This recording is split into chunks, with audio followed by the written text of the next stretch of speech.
சங்கீதம் 91 அதிகாரம். உன்னதமானவரின் மறைவில் இருக்கிறவன் சர்வ வல்லவருடைய நிழலில் தங்குவான்.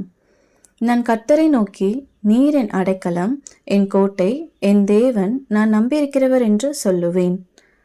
அவர் உன்னை வேடனுடைய கண்ணிக்கும் பாழாக்கும் கொள்ளை நோய்க்கும் தப்புவிப்பார். அவர் தமது சிறகுகளாலே உன்னை மூடுவார். அவர் சிட்டைகளின் கீழே அடைக்கலம் புகுவாய்.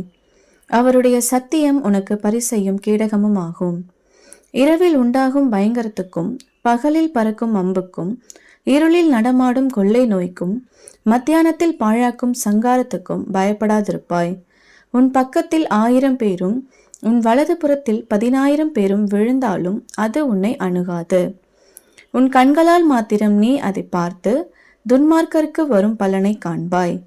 எனக்கு அடைக்கலமாயிருக்கிற உன்னதமான கர்த்தரை உனக்கு தாபரமாக கொண்டாய். ஆகையால் பொல்லாப்பு உனக்கு நேரிடாது, வாதை உன் கூடாரத்தை அணுகாது.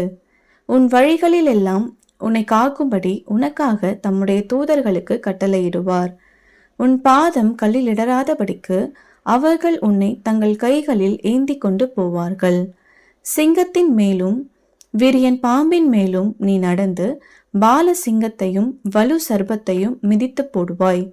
அவன் என்னிடத்தில் வாஞ்சையாய் இருக்கிறபடியால் அவனை விடுவிப்பேன். என் நாமத்தை அவன் அறிந்திருக்கிறபடியால் அவனை உயர்ந்த அடைக்கலத்திலே வைப்பேன். அவன் என்னை நோக்கி கூப்பிடுவான், நான் அவனுக்கு மறு உத்தரவு அருளி செய்வேன்.